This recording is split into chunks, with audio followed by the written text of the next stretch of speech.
My daughter-in-law poured a pitcher of ice water over my head at my son's retirement party. Every single person in that room watched it happen. My son didn't say a word. I didn't raise my voice. I didn't move.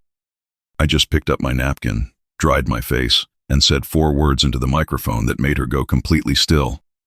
Watch this story until the end, and drop the name of your city in the comments so I can see how far this has traveled. I never expected to become the kind of man who counts his blessings by sitting alone on a Tuesday morning, drinking coffee in a quiet house near the water, with nothing demanding my attention and nobody making me feel small. But here I am, and I want to tell you how I got here. My name is Raymond, and I turned 64 this past March. I spent 39 years working as a machinist at a manufacturing plant outside Columbus, Ohio. I clocked in before sunrise most of my career. I came home smelling like metal shavings and machine oil. I drove the same truck for 11 years because it ran fine, and there was no good reason to replace something that still worked. My wife Carol passed away from ovarian cancer 6 years ago, and after she was gone, the house felt like a building. I was just staying in temporarily, waiting for a reason to feel like home again. My son Daniel was always the thing I was most proud of. He was sharp from the time he was little, the kind of kid who figured things out fast and never needed to be told something twice. Carol and I scraped together every extra dollar we could manage so he could go to Ohio State. He graduated with an engineering degree, got a job at a defense contractor in Virginia, and worked his way up over 20 years until he was a senior project director. I used to tell my coworkers about him with maybe more pride than was dignified. That was my boy. That was the thing Carol and I built together. Daniel met his wife Rebecca at a work conference in Washington about 8 years ago. She had a master's degree in public policy and came from a family in Connecticut with the kind of background that gets described as well-established. Her father was a retired federal judge. Her mother chaired the board of a private arts foundation. When Daniel brought her home to Columbus to meet me for the first time, she walked into my house the way a person walks into a used car lot. Polite, careful, taking inventory. Dinner that first night was pot roast, I caught myself. Dinner that first night was beef stew, Carol's recipe that I'd been making since she got sick, because it was one of the few things that had made her smile toward the end. Rebecca ate about 4 bites and spent most of the meal asking Daniel questions that required him to explain things about his work to her, which meant the two of them were having a private conversation at my own table. I refilled her water glass twice. She didn't acknowledge it either time. I told myself it was nerves. Some people don't warm up quickly in new situations, and that's not a character flaw. I gave her every benefit of the doubt I had. Over the next 2 years, as they got more serious and then got engaged, I started noticing a pattern. When Daniel and I talked on the phone, the calls got shorter. When I visited Virginia, the visits were scheduled around Rebecca's availability and ended on her timeline. Once I drove 8 hours round trip to see Daniel for what turned out to be a lunch that lasted 90 minutes before she had commitments. I drove home, telling myself it was fine.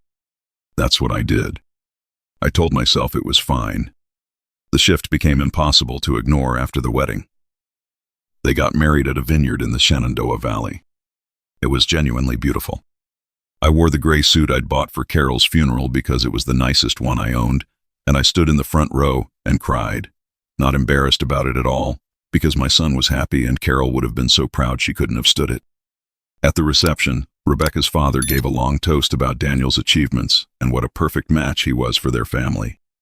It was warm and gracious and didn't mention me once. Daniel's best man mentioned me briefly, in the context of Daniel's roots in the Midwest that shaped his character, which I understood was meant kindly but landed like being described as a geographical feature rather than a person.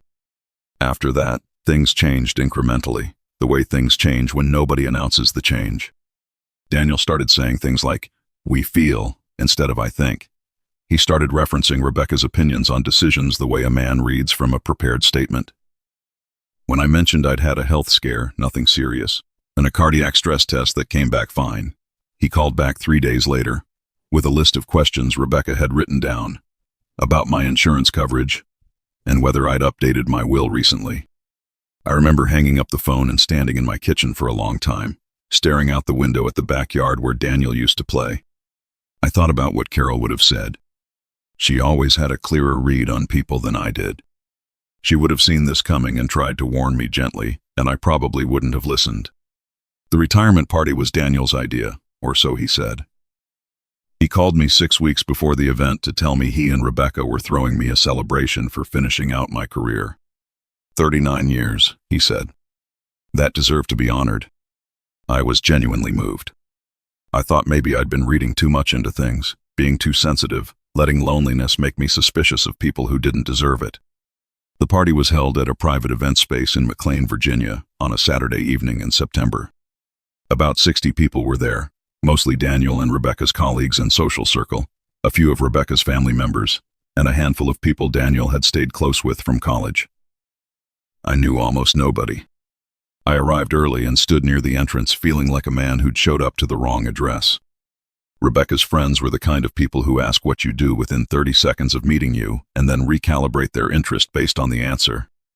I watched it happen to myself twice in the first hour. Both times I said I was a retired machinist, and both times I saw the flicker of polite recalibration before they moved on to someone more interesting. Daniel was relaxed and happy, working the room with Rebecca beside him, the two of them smooth and practiced together. He hugged me when I arrived and told me he was glad I made it, like I'd driven up from around the corner instead of flying in from Columbus. I sat at a table near the back with a couple of Daniel's college friends I'd met before and a woman named Pat who turned out to be Rebecca's aunt, which was how I found out Rebecca's family had reserved the tables near the front. Midway through dinner, the toasts began. Rebecca's father spoke first. He was eloquent and funny and spent 4 minutes making the room laugh and feel warm. He talked about Daniel's professional accomplishments with genuine knowledge and admiration. Then Rebecca stood up.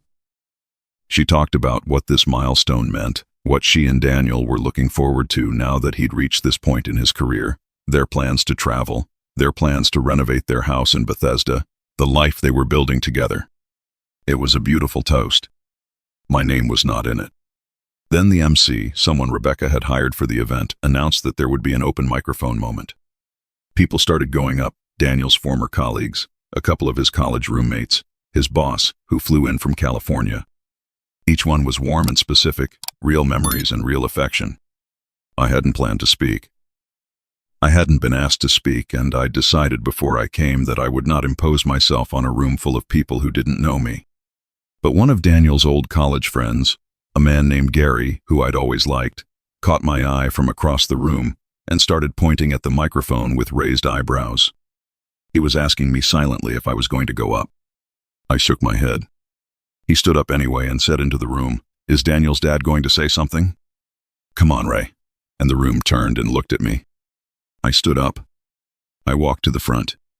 I took the microphone and I looked at my son and I started to speak. I said, "I want to tell you about the man my son was before any of you knew him." I got about 2 sentences in, describing the time Daniel was 11 and rebuilt a neighbor's broken lawnmower engine from a library book over a single weekend, when I felt it. Cold water. A full pitcher of it poured directly over my head from behind. The room went completely silent. I stood there. Water dripped from my hair, down the back of my neck, soaked through my collar and my jacket. I didn't move. I heard Rebecca's voice from behind me, bright and carrying, aimed at the room. "Sorry, I was trying to reach the ice bucket. He's been standing there a while." There were a few uncomfortable laughs. Someone near the back tittered. I heard a sharp, surprised exhale from where Gary was sitting. I looked out at the room. I looked at Daniel. He was staring at his plate. He was staring at his plate. I turned back to the microphone. I stood there, soaking wet, 64 years old, in the suit I'd bought for my wife's funeral, and I felt something I hadn't felt in a long time. Not anger, not humiliation. Clarity. I said 4 words into the microphone. "Ask me about Tuesday." Then I set the microphone down, picked up my jacket from the chair, nodded to Gary, and walked out of the room. Daniel caught up with me in the parking lot.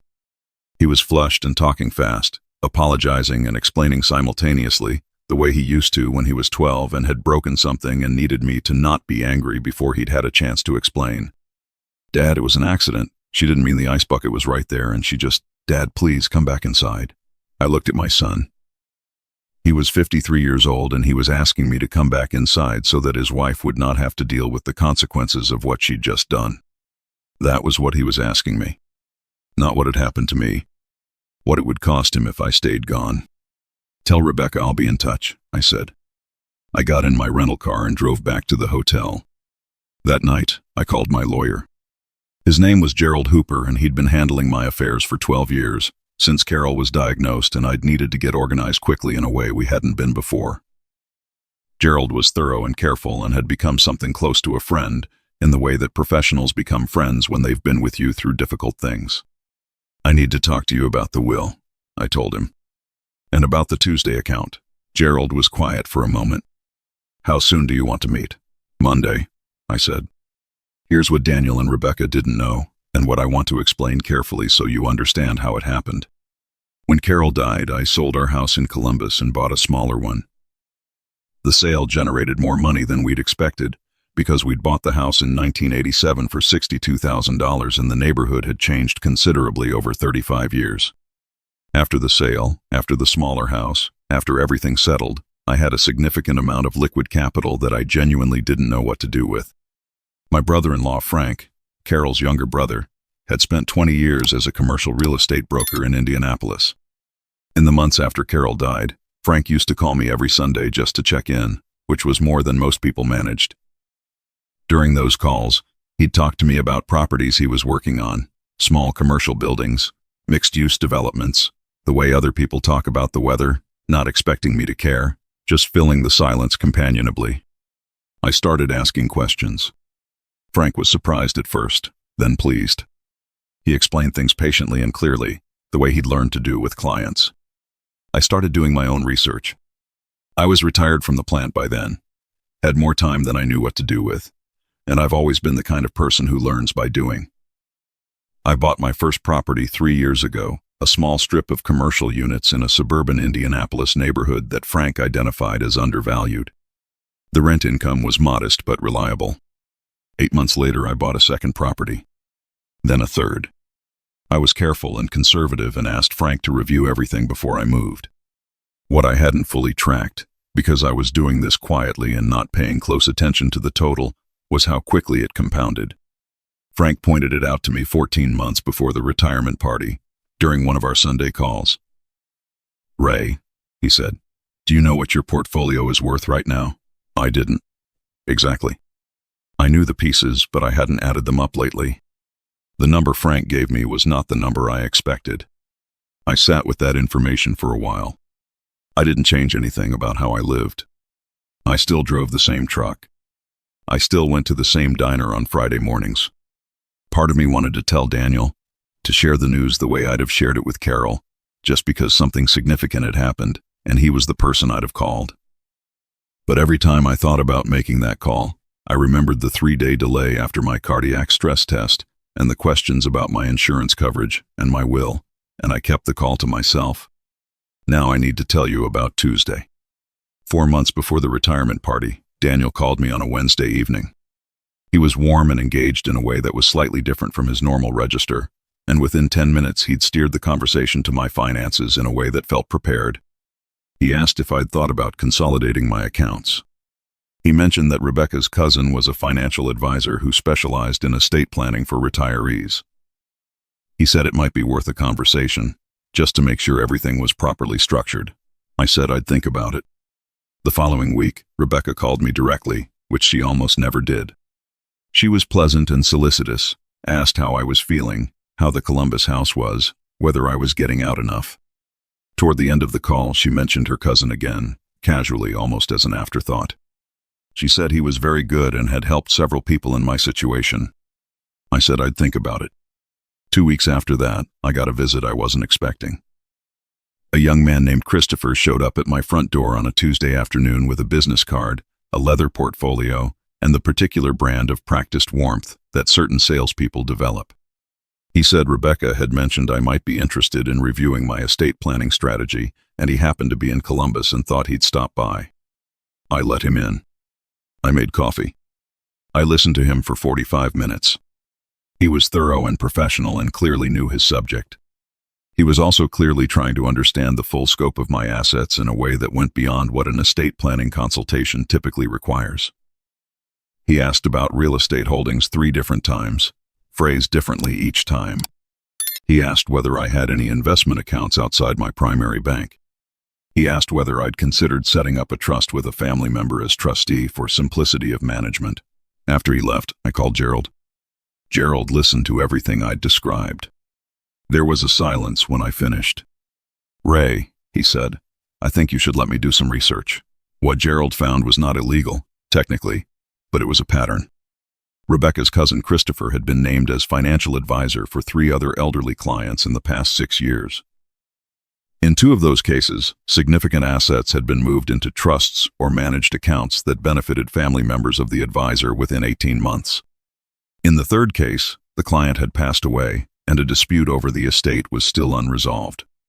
Gerald also found something else. He found that Rebecca had recently updated the beneficiary designation on a joint account she and Daniel held, an account I hadn't known existed and wasn't part of in a way that would have captured any assets Daniel received from my estate and placed them in a separate trust that Rebecca controlled. I sat in Gerald's office for a long time after he explained this. I thought about the Sunday phone calls from Frank. I thought about the Tuesday visit from Christopher. I thought about Daniel staring at his plate. Then I went home and I called Gerald back and told him exactly what I wanted to do. The new documents were signed 6 weeks before the retirement party. I hadn't decided yet whether anything would ever come of them. I hadn't decided whether to tell Daniel. I was still hoping, in the way that parents keep hoping long past the point when it's rational, that I was wrong about how things stood. Then Rebecca poured a pitcher of water over my head in front of 60 people, and my son stared at his plate. Daniel called me at the hotel that night, then twice the next morning. I let the calls go. On the flight back to Columbus, I thought about what I would say when I was ready to have the conversation, and what I wouldn't say, and what I'd already decided couldn't be undone. The following Tuesday, I met with Gerald and finalized everything. The assets I'd accumulated, the properties, the accounts, the total value of which was considerably more than anyone in Daniel's household had managed to identify, were now directed in their entirety to a charitable remainder trust that would benefit the Children's Hospital in Dodge, Columbus, where Carol had received some of her treatment, and an endowment fund attached to the machinist's apprenticeship program at the technical college Frank had helped me set up 2 years ago.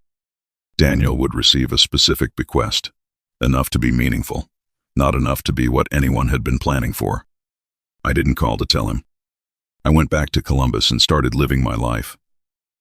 A month after the party, Daniel showed up at my door.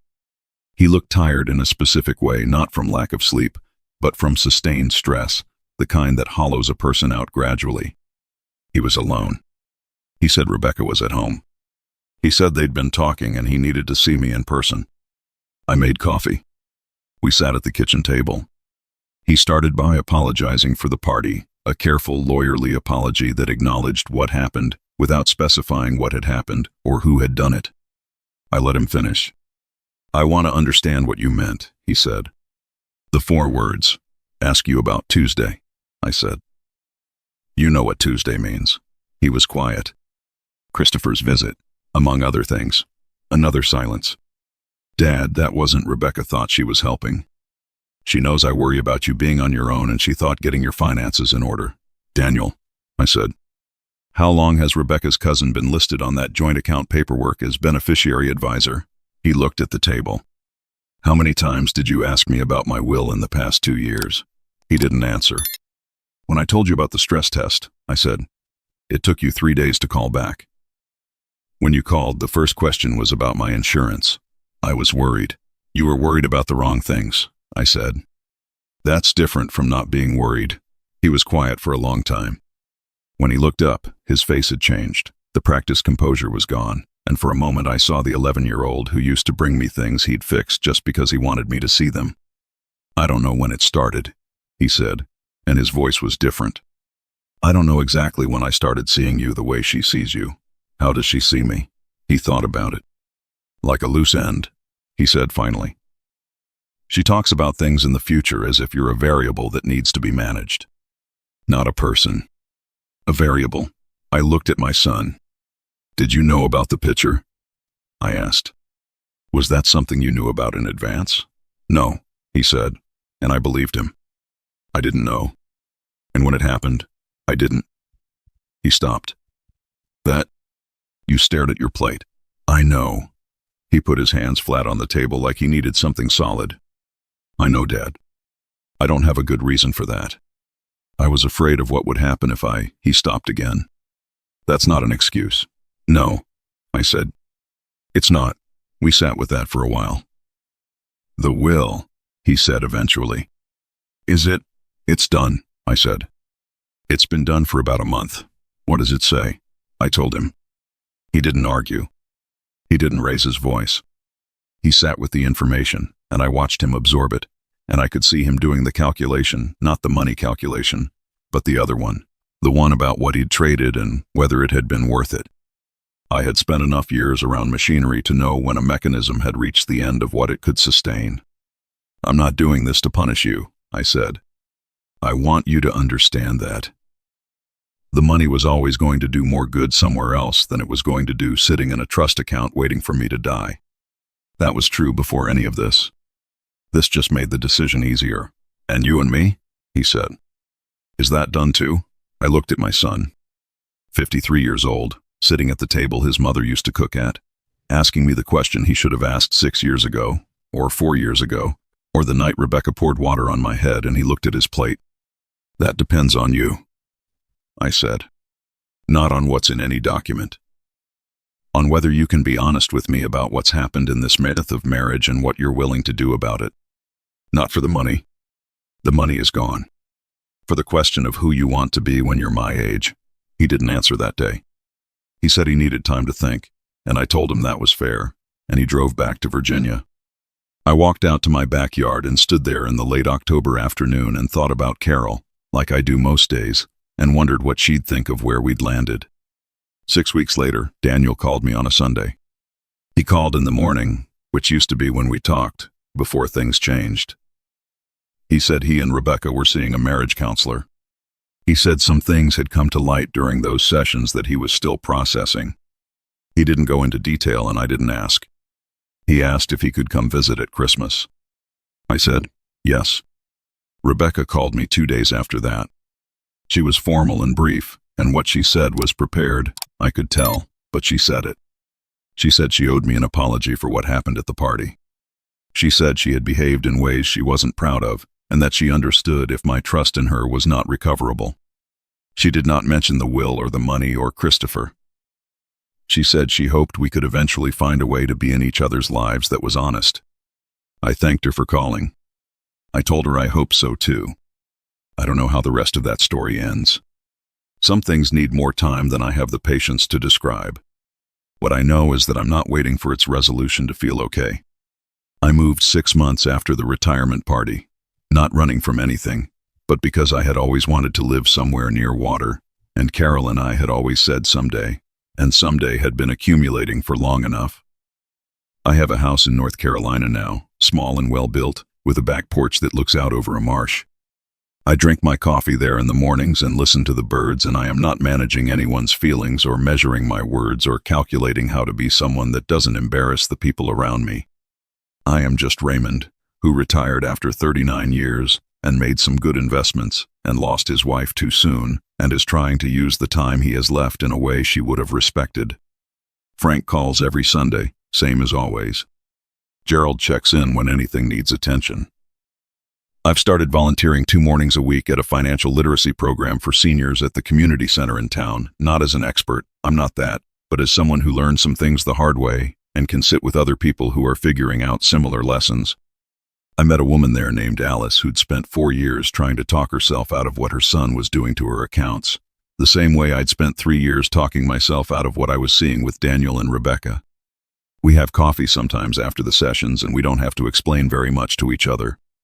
There's a shorthand that comes from having been in the same quiet kind of trouble. Last Tuesday, exactly 1 year after Christopher knocked on my front door, I was sitting on my back porch when my phone rang. It was Daniel. He said Rebecca had moved out 3 weeks earlier. He said it had been coming for a while and he was okay, all things considered. He asked if he could come down to North Carolina sometime, and I said yes, whenever he wanted, and there was a long pause on the line. And then he said, "I'm sorry, Dad. I'm sorry for what I let happen. I'm sorry for what I didn't do at the party." And he sounded like himself when he said it, not a prepared version, not measured, just my son. I told him I knew. I told him I'd been waiting for him to find his way back. I told him the porch was big enough for 2 chairs, and I'd have coffee ready whenever he showed up. After I hung up, I sat there for a while, watching the light move over the marsh grass, thinking about what it cost to recover the things you let slip away, and what it cost to hold on to things that were already gone. I've done both. The second is more expensive, and you pay it longer. What I said into that microphone asked me about Tuesday wasn't a threat, and it wasn't a trick. It was the first honest thing I'd said out loud in a room full of people in a long time. It was me telling myself, as much as anyone else, that I knew what was happening and I wasn't going to pretend otherwise anymore. That's enough of a victory for any man. That's plenty. Sometimes the most powerful thing a person can do is simply stop pretending. Raymond didn't fight back with anger, he fought back by knowing his own worth long before anyone else did. The quiet life he built, the coffee on the porch, the marsh at sunrise, the son who finally called on a Sunday morning, none of it required anyone's permission or approval. You don't need a loud moment to reclaim yourself. You just need one honest one. A small note to our viewers. This story was created and imagined by AI, crafted to bring you an entertaining listen and hopefully a little something worth carrying with you into your day.